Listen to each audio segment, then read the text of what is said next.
देखते हैं कि लॉ बेसिकली होता क्या है, क्योंकि जब आप लॉ पढ़ने जा रहे हो, आप एक्ट पढ़ने जा रहे हो, तो आपको बहुत सारी चीजें मालूम हो जानी चाहिए। क्योंकि I think environment, business environment आपने पहले से पढ़ रखा होगा। इकोनॉमिक्स आपने, जो कॉमर्स वाले हमारे होते हैं, वो 11th-12th में आप कह सकते हैं कि उन्होंने इकोनॉमिक्स जो है पढ़ी होती है।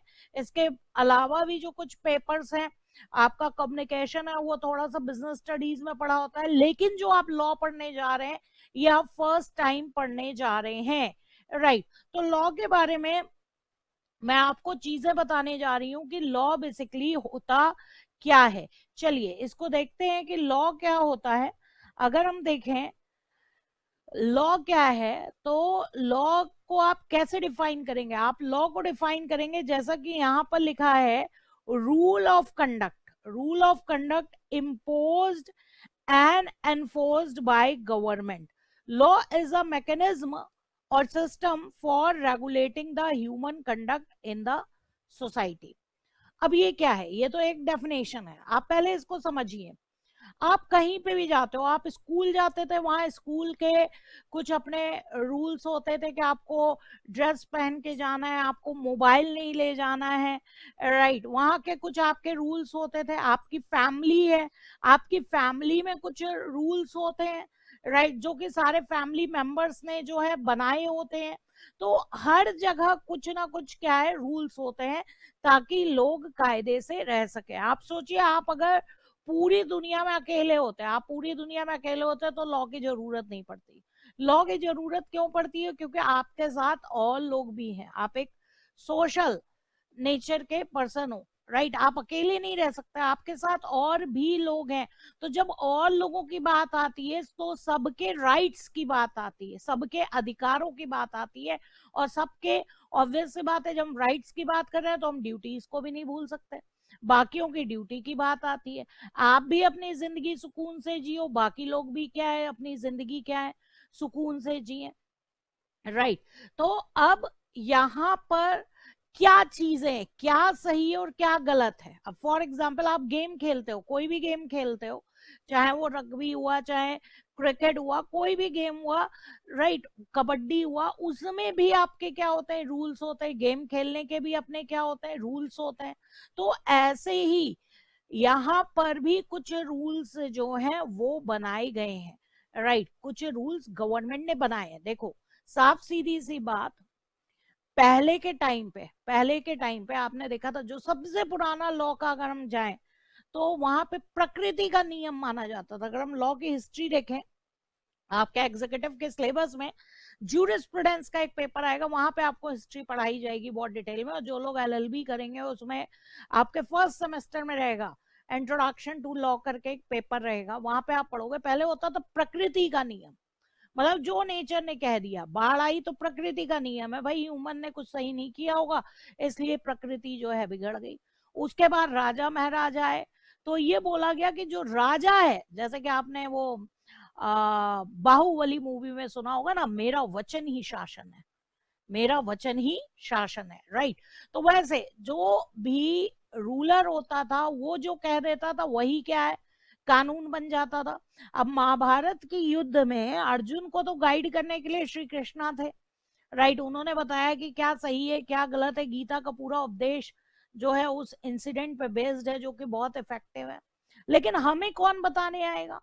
अब हमें, हम अगर एक पर्टिकुलर पॉइंट पे खड़े हैं, हर एक इंसान पर्टिकुलर पॉइंट पे खड़ा है, तो क्या सही है क्या गलत है, आप कैसे वो डिसाइड करेगा? क्या कोई जरूरी है उसके पास एजुकेशन हो? अर्जुन के पास भी एजुकेशन थी, बहुत ही एजुकेशन थी, लेकिन फिर भी उसको गीता के उपदेश की जरूरत पड़ी, राइट। तो हम तो एक साधारण से इंसान है, समझ में आ रही है बात? तो यहाँ पर सही और गलत डिसाइड करने के लिए क्या बनाया जाता है? लॉ। लॉ बनाया जाता है, rule of conduct, right. Rule of conduct बनाया जाता है, जो कि गवर्नमेंट हमारे ऊपर क्या करती है, एनफोर्स करती है, कानून बनाती है, रूल्स बनाती है, नियम बनाती है, ताकि उन नियमों को हम माने, और वो हमारे, जो हमारा ह्यूमन बिहेवियर है, ह्यूमन कंडक्ट है, उसको क्या करेगा, रेगुलेट करेगा, गवर्न करेगा, और जो कि हमें टाइम टाइम पे बताएगा हाँ जी ये लीगल है तो ये सही है, ये लीगल नहीं है तो ये सही नहीं है।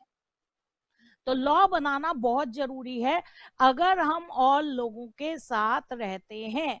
अगर हम और लोगों के साथ रहते हैं तो लॉ बनाना बहुत जरूरी है किसी भी सोसाइटी में, अगर हम चाहते हैं वो समाज, वो सोसाइटी एक सुचारू पूर्वक चलता रहे, कायदे से चलता रहे, स्मूथ वे में चलता रहे, उसमें कोई प्रॉब्लम ना आए, तो हमें वहां लॉ की जरूरत होती है। राइट, लॉ की जरूरत होती है। अब अगर हम एक छोटा सा एग्जाम्पल लें, एक छोटा सा एग्जाम्पल लें डियर, तो आपको पता है भाई, अगर कोई रोड है, ये सपोज कोई रोड है, राइट, ये कोई रोड है, और पहले तो भाई बहुत कम लोग होते थे और लोग इस पे चल रहे हैं, ठीक है, एक बंदा यहाँ चल रहा है, एक बंदा यहाँ पे चल रहा है। अब अगर वो चल रहा है, ठीक है, भले ही दो लोग अपोजिट डायरेक्शन में चल रहे हैं, क्या उनका कभी एक्सीडेंट हो सकता है? एक्सीडेंट हो सकता है? ऑब्वियस सी बात है, एक्सीडेंट नहीं हो सकता। कोई भाई पैदल चल रहा है, पैदल चलते चलते थोड़ी एक्सीडेंट हो जाएगा। हाँ, आप आग बंद करके चल रहे हो तो बात अलग है, राइट। अच्छा, आग बंद करके भी किसी से टकरा गए तो इतना ज्यादा नुकसान जो है नहीं होगा। लेकिन जब इसी रोड पे आपकी स्कूटर आ गई, राइट, इसी रोड पे जब स्कूटर आ गई और मशीन आ गई, मशीन मींस कि सपोज हम यहाँ पे बात कर रहे हैं कि कारें आ गई, राइट, कारें आके क्या है, चलने लगी अब इस रोड पे।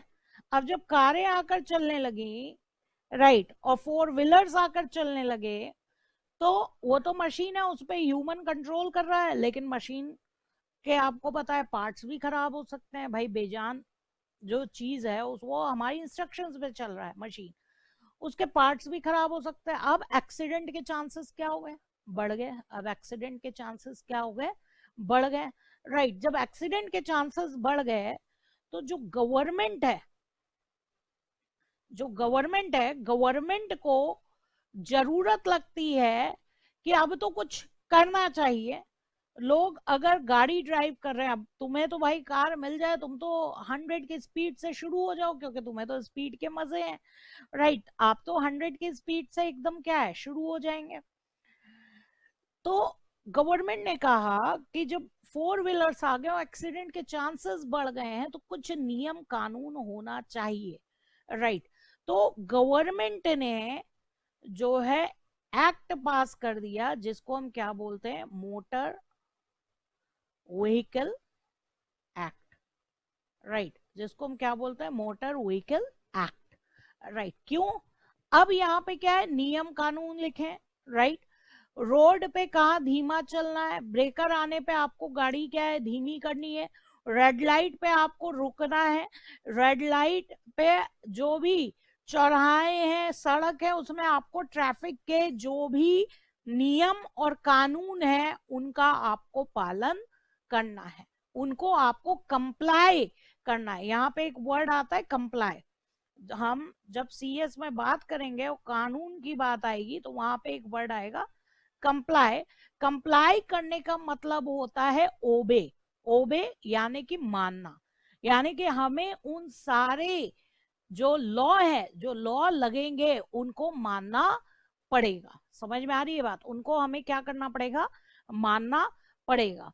तो जहां पे भी गवर्नमेंट को लगा कि हाँ यहाँ पर कुछ हमारे नियम कानून होने चाहिए, वहां पर उन्होंने क्या कर दिया, एक्ट बना दिया। वहां पर उन्होंने क्या किया, एक्ट बना दिया, ताकि आप सब उस एक्ट को फॉलो करें। आपको ये पता हो कि हाँ अगर हम इस जगह पे इतनी स्पीड से गाड़ी चलाएंगे तो ये गलत है, हम यहाँ पर इतनी स्पीड से गाड़ी चलाएंगे तो ये सही है। आपको सोचने की जरूरत नहीं है, क्योंकि आप जब सोच रहे हो कोई जरूरी नहीं है कि भगवान कृष्णा जो है आपको सही और गलत बताने आ जाए उस समय, राइट। तो आपको यहाँ पर जो आपके देश के कानून है, जिस देश में आप हो, राइट, वो मानने आपको पड़ेंगे।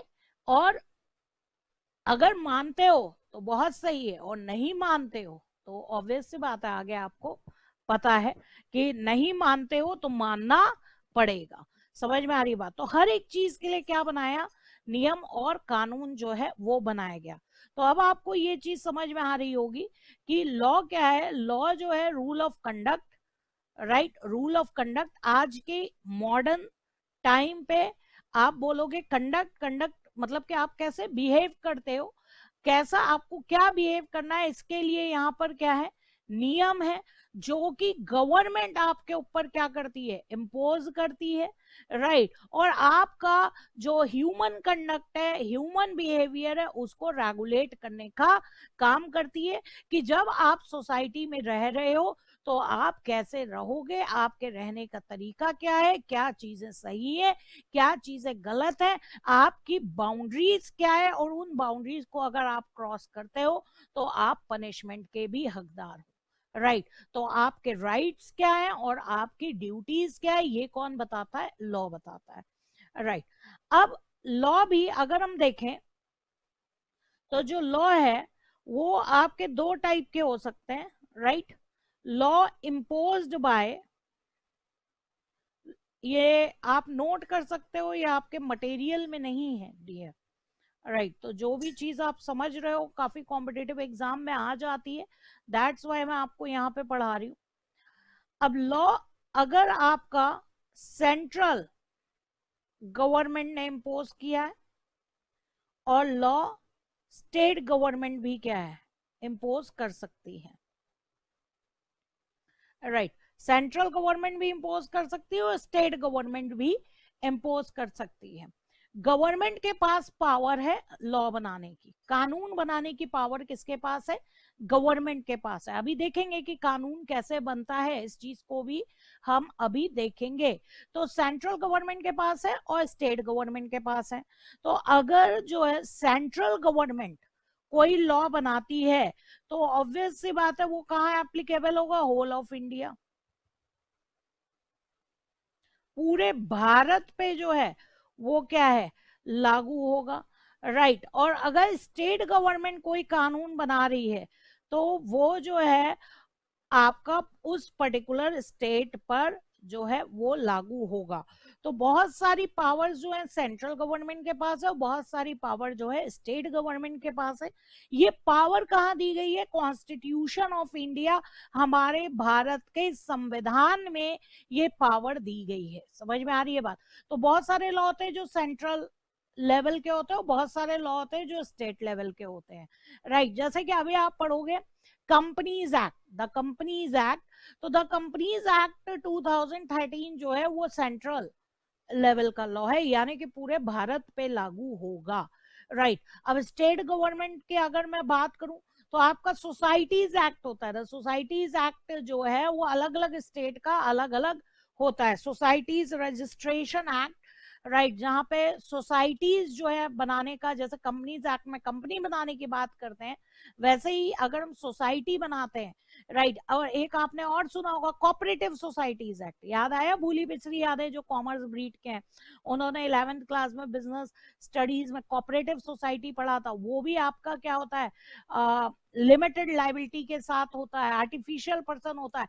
तो कोऑपरेटिव सोसाइटीज एक्ट भी अलग अलग स्टेट का अलग अलग है। और कुछ लॉ जो है जैसे साइबर लॉ यानी कि इंफॉर्मेशन टेक्नोलॉजी एक्ट हो गया, राइट, आपके फैक्ट्रीज एक्ट हो गया, बहुत सारे लेबर लॉज हैं, हमारा जो कॉन्ट्रैक्ट एक्ट हो गया जो कि हमारे कोर्स में है, ठीक है। आगे चल के सेल ऑफ गुड्स एक्ट पढ़ोगे, कंपनीज एक्ट भी हमारे कोर्स में है, ठीक है। तो ये सारे एक्ट जो है वो सेंट्रल लेवल के एक्ट है, यानी कि पूरे इंडिया पे लागू होंगे। और कुछ एक्ट होते हैं जो अलग अलग स्टेट के अलग अलग होते हैं। तो ये चीज आपको मालूम होनी चाहिए कि कौन सा जो भी एक्ट आप पढ़ने जा रहे हो सेंट्रल लेवल का है कि स्टेट लेवल का है। स्टेट लेवल के लिए क्या करती है सेंट्रल गवर्नमेंट, एक फॉर्मेट बना देती है कि हाँ जैसे सोसाइटीज एक्ट है तो उसका एक सेंट्रल लेवल पे एक फॉर्मेट दिया है, अब स्टेट गवर्नमेंट अपने स्टेट की नीड के अकॉर्डिंग उसी फॉर्मेट को अप्लाई कर देती है, थोड़े बहुत चेंजेस करके। तो हर एक स्टेट के जो स्टेट गवर्नमेंट के स्पेसिफिक लॉ है उसमें आपको थोड़े बहुत अलग अलग स्टेट में चेंजेस दिखेंगे, अदरवाइज क्योंकि वो उसका बेस एक ही है, जो सेंट्रल गवर्नमेंट ने एक फॉर्मेट दिया उसी के बेस पे वो लॉ बनाते हैं, तो लगभग लगभग वो सेम रहता है। लेकिन क्योंकि अलग अलग स्टेट गवर्नमेंट ने अलग अलग बनाया है तो थोड़ा बहुत उसमें जो है डिफरेंस होता है। सेंट्रल गवर्नमेंट का जो एक्ट है वो पूरे भारत पे एक समान लागू होगा। अब तो आपको बहुत ही इजी हो गया है, आपको ज्यादा झंझट नहीं है। रीजन आपके टाइम पे एक ऐतिहासिक जजमेंट आया है, कोई बताएगा? अभी आपने देखा था, लास्ट ईयर में ही देखा था, आपके टाइम पे एक ऐतिहासिक जजमेंट आया है हमारे संविधान में, हमारे कॉन्स्टिट्यूशन ऑफ इंडिया में क्या चेंज हुआ है, कोई बताएगा? कोई बताएगा हमारे कॉन्स्टिट्यूशन में कौन सा चेंज आया था? पार्टिसिपेट करो, राइटिंग के थ्रू आप बताओ, क्योंकि आपकी प्यारी प्यारी शक्लें तो मैं देख नहीं सकती हूँ, आप मेरा फेस देख सकते हो। जीएसटी, अभी मैंने कहा कॉन्स्टिट्यूशन ऑफ इंडिया में चेंज आया था, वन नेशन वन टैक्स, हाँ जी जीएसटी आया। इसके पहले वैल्यू एडेड टैक्स था, बता दूं कुशल, इसके पहले वैल्यू एडेड टैक्स था जो कि हर एक स्टेट में अलग अलग होता था, वैट अलग अलग स्टेट का अलग अलग होता था, लेकिन जीएसटी सेंट्रल लेवल पे आया और पूरे अब देश में एक ही टाइप का टैक्स जो है लगेगा। राशिका, ट्रिपल तीन तलाक, ट्रिपल तलाक की बात कर रहे हो आई थिंक आप। एनआरसी अभी बस बात हुई है। हाँ जी आफरीन, बिल्कुल सही। हाँ जी, हाँ जी आफरीन, बिल्कुल सही। सूरज, कैब नहीं, कैब की बात नहीं कर रहे डियर, हमारे अभी आर्टिकल 370, आपको याद होगा आर्टिकल 370 जो है वो हटा दिया गया कॉन्स्टिट्यूशन ऑफ इंडिया में। आर्टिकल 370 जो हटाया गया है, जिसमें जम्मू एंड कश्मीर को एक स्पेशल स्टेट बताया गया था, स्पेशल स्टेट, मतलब कि वहां पे हमारे सारे कानून नहीं लगते थे। यानी कि अगर आपने लास्ट ईयर वो जो अमेंडमेंट आया हमारे कॉन्स्टिट्यूशन ऑफ इंडिया में, हमारे भारत के संविधान में जो अमेंडमेंट आया, अगर उसके पहले आप कॉन्ट्रैक्ट एक्ट पढ़ रहे होते डियर, तो आप कॉन्ट्रैक्ट एक्ट आपके कोर्स में है, तो कॉन्ट्रैक्ट एक्ट आप अगर उसके पहले पढ़ रहे होते तो आप कहते हो कि पूरे भारत में लागू होता है एक्सेप्ट जम्मू एंड कश्मीर, यानी कि पूरे भारत में लागू होता है जम्मू एंड कश्मीर के अलावा। तो हम लोग के टाइम पे बड़ी दिक्कत वाली बात थी, बड़ी ही दिक्कत वाली बात थी कि हमें अलग अलग एक्ट के लिए याद करना पड़ता था कि ये एक्ट जो है पूरे भारत में लागू होता है एक्सेप्ट जम्मू एंड कश्मीर, और ये पर्टिकुलर एक्ट जो है पूरे भारत में लागू होता है including Jammu and Kashmir. Right, जैसे कि आईटी एक्ट था, इंफॉर्मेशन टेक्नोलॉजी एक्ट था, क्या अभी भी है? राइट, तो आईटी एक्ट में लिखा था whole of India including Jammu and Kashmir. Contract act और सेल ऑफ गुड्स एक्ट वगैरह में क्या लिखा रहता था? एप्लीकेबल, एप्लीकेबिलिटी जो है वो whole of India excluding Jammu and Kashmir. तो डियर आप इस सबसे बड़े झंझट से बच गए, सबसे बड़े झंझट से बच गए। राइट, तो इस चीज के लिए मोदी जी को शुक्रिया बोलना चाहिए। राइट, अब जम्मू एंड कश्मीर भारत का हिस्सा है, और जैसे भारत के अदर स्टेट्स में कानून लागू होगा वैसे ही जम्मू एंड कश्मीर पे भी कानून जो है वो लागू होगा। जैसे भारत के अदर स्टेट्स पे कानून जो है लागू होता है, वैसे ही आपके जम्मू एंड कश्मीर पे भी कानून लागू होगा। अब उसे स्पेसिफिक स्टेट का दर्जा जो था उसका खत्म हो गया है। राइट, अब वो जैसे अदर स्टेट है भारत के वैसे ही जम्मू एंड कश्मीर है। राइट, तो जो कानून भारत में लागू होगा वो जम्मू एंड कश्मीर पे भी लागू होगा। तो आप एक बहुत बड़े झंझट से बच गए हैं। अब आपको क्या पढ़ना है? अब आपको पढ़ना है, हाँ जी, कि आपका जो भी एक्ट एक्ट है वो पूरे भारत पे लागू होगा। जो भी सेंट्रल एक्ट आप पढ़ोगे बड़े इजिली आप कह सकते हो होल ऑफ इंडिया। तो हमारे सीएस इंस्टीट्यूट और सीए इंस्टीट्यूट का एक एमसीक्यू कम हो गया, आप समझ लीजिए।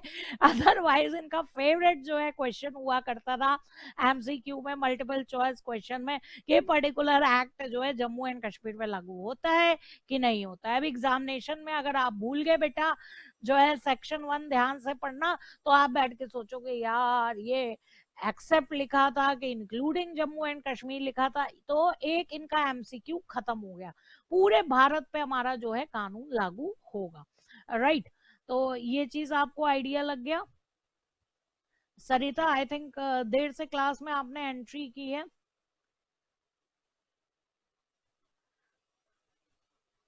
ओके ओके, कोई इशू नहीं है डियर, आगे देख लो। बाकी आप रिकॉर्डेड देख लेना, कोई दिक्कत नहीं है सरिता। राइट, तो आपको ये आइडिया लगा कि हाँ लॉ क्या होता है, उसके बाद आपको ये आइडिया लगा लॉ की जरूरत क्या है, आपको एक समझ में आ गई होगी बात कि जैसे कि मैंने एग्जांपल दिया कि जब सड़क पे मोटर व्हीकल चलने लगे तो एक्सीडेंट के चांसेस बढ़ गए, एक्सीडेंट के चांसेस बढ़ गए तो गवर्नमेंट को लगा अब इसके कुछ नियम और कानून होने चाहिए जो लोगों को बताए कि हाँ उनके लिए क्या सही है और क्या गलत है, उनके क्या राइट्स है, उनके क्या ड्यूटीज है। तो उन्होंने मोटर व्हीकल एक्ट जो है लाया, और कोई भी कानून है तो आपको मानना पड़ेगा।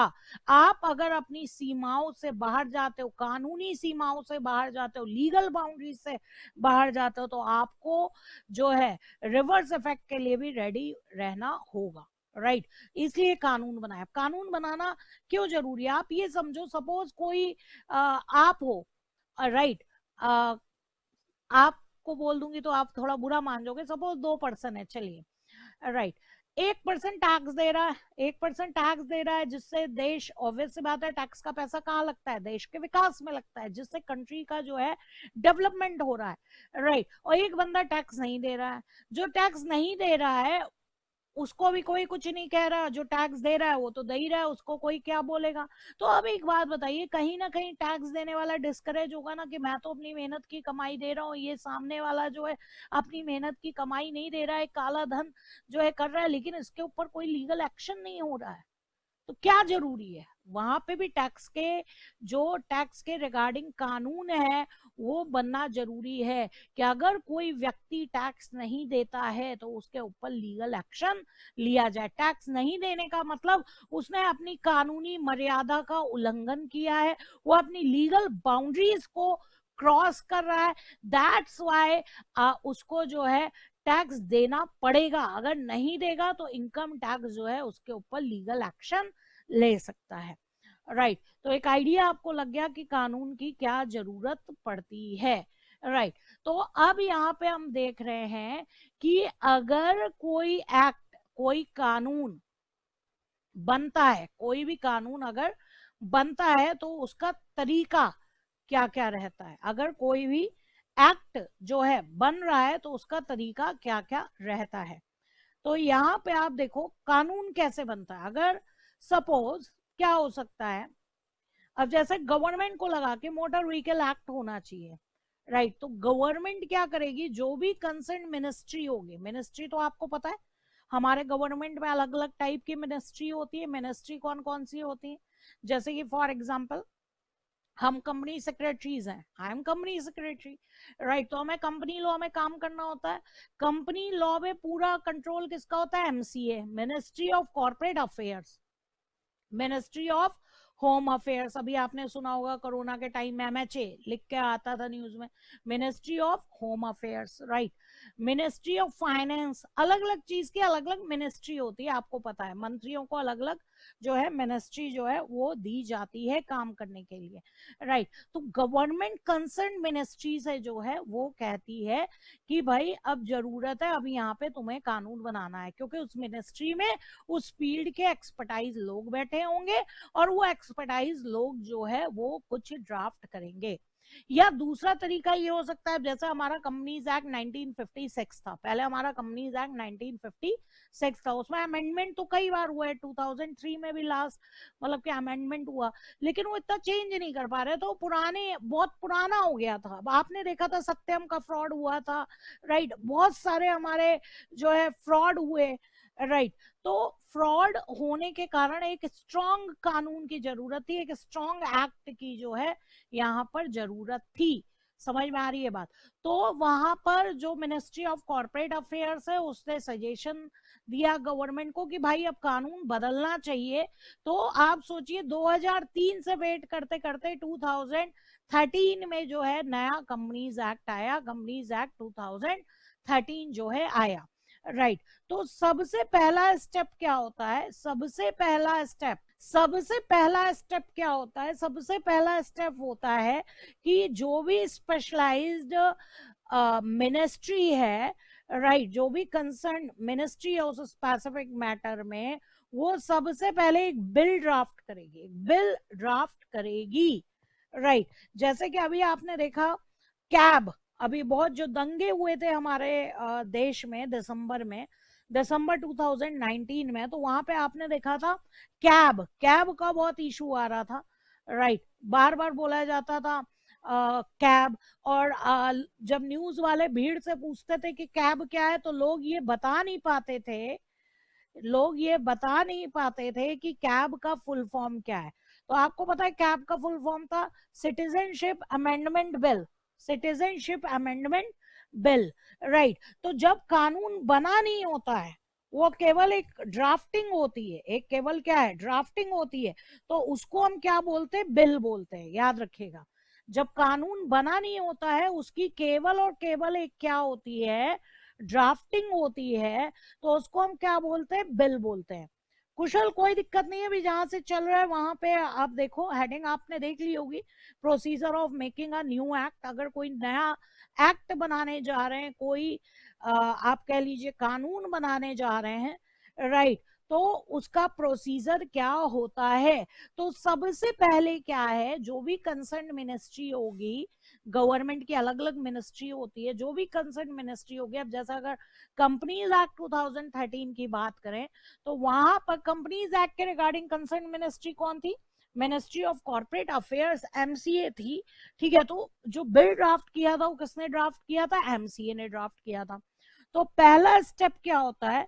स्टेप 1 हमारा ये होता है कि जो भी कंसर्न मिनिस्ट्री होगी, जो भी कानून लाना है उससे कंसर्न जो भी मिनिस्ट्री होगी, वो एक बिल ड्राफ्ट करेगी, क्योंकि उस कंसर्न मिनिस्ट्री में उस मैटर से रिलेटेड जो है स्पेशलिस्ट बैठे होंगे, राइट। उस मैटर से रिलेटेड जो अच्छी नॉलेज रखते हैं, राइट, वो बैठे होंगे, तो वो उस मैटर को बहुत अच्छे से समझ सकते हैं, और वो क्या करते हैं? ड्राफ्टिंग का जो है वो काम करते हैं। तो जो भी कंसर्न मिनिस्ट्री हो पहले क्या करती है? ड्राफ्टिंग का काम करती है। ये चीज आपके मटेरियल में नहीं है, आईसीएसआई के मटेरियल में नहीं है, राइट। तो जो भी ये प्रोसीजर है वो एक बार आप नोट डाउन करते चलना, जो भी प्रोसीजर है कि एक नया एक्ट कैसे बनता है, ये आप आज का जो पूरा लेक्चर है वो आपको कहीं पे भी आपकी बुक में नहीं मिलेगा, राइट। तो आप लोग इसको नोट डाउन करते हुए चलना, राइट।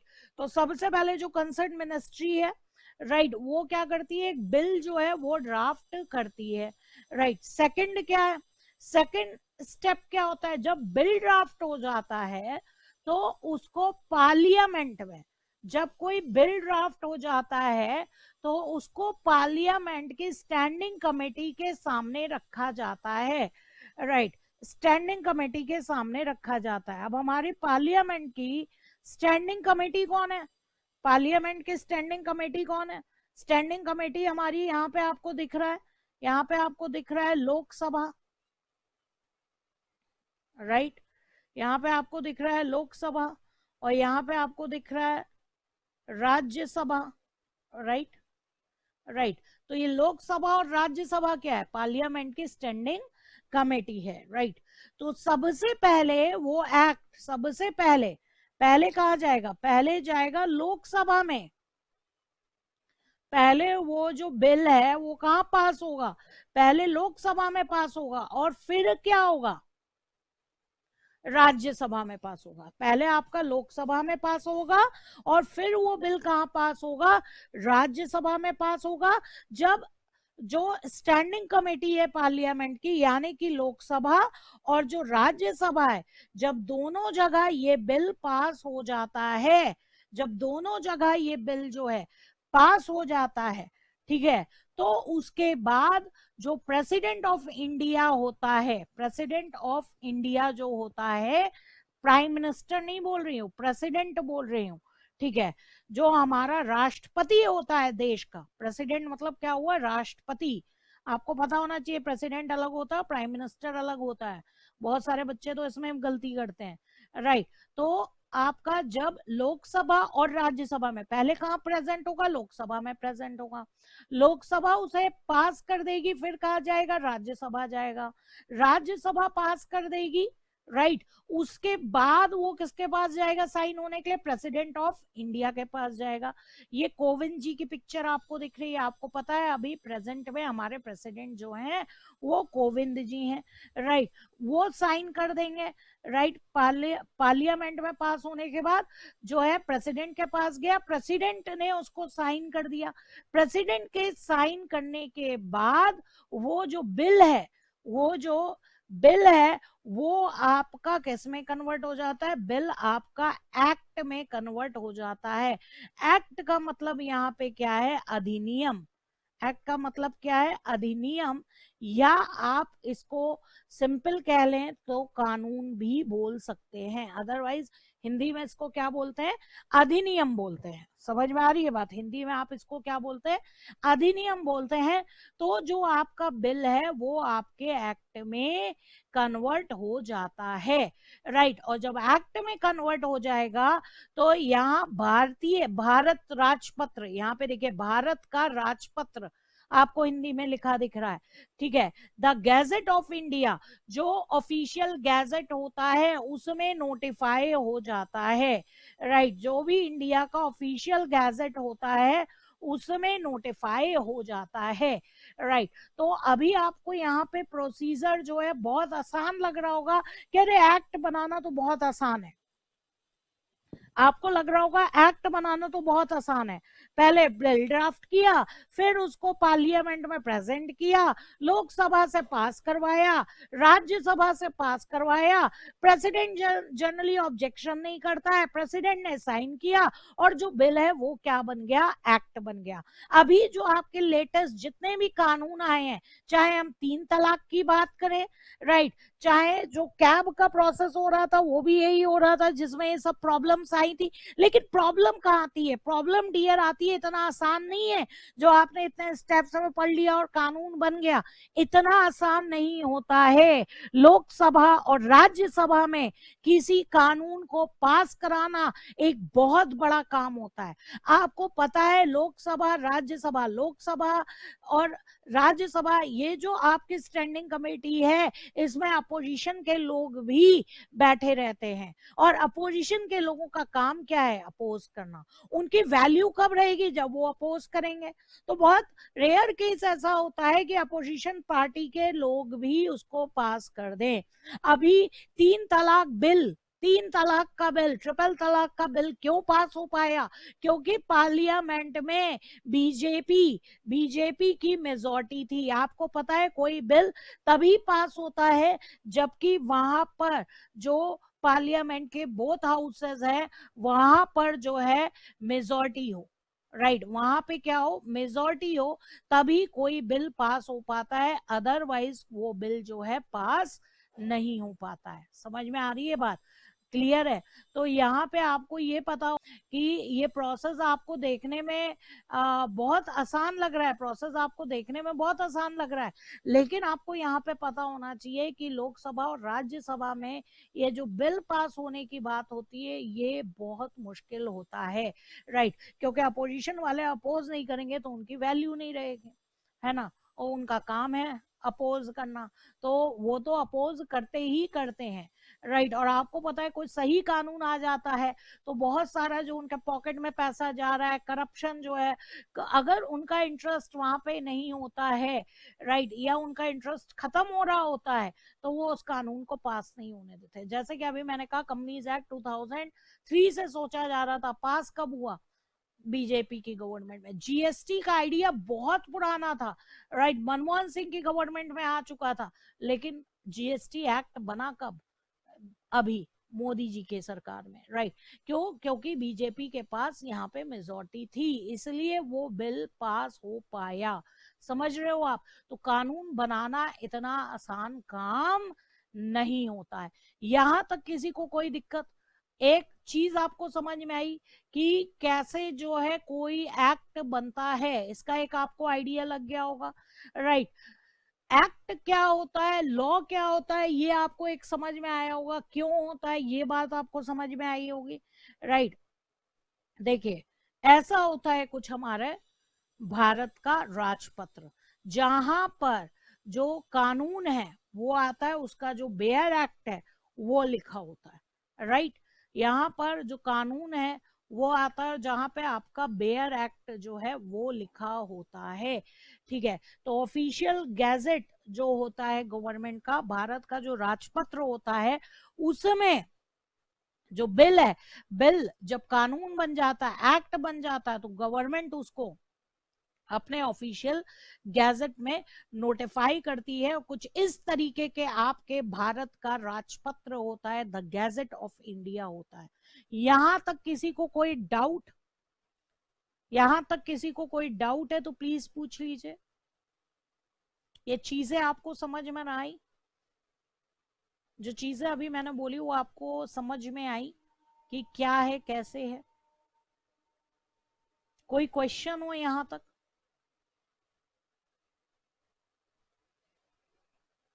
प्लीज लिख के एक्नॉलेज करो कोई क्वेश्चन हो यहां तक तो, राइट। यहां पर मैंने एक और चीज का नाम लिया, मैंने यहां पे नाम लिया बेयर एक्ट।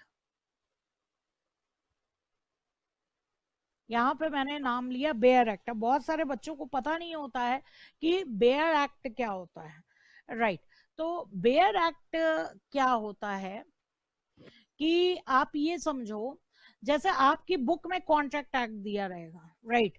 मेरे कॉन्ट्रैक्ट एक्ट के नोट्स दोगे तो बहुत ही ज्यादा पेजेस में, अराउंड 150 टू 180 पेजेस पे जो है कॉन्ट्रैक्ट एक्ट बना रखा है।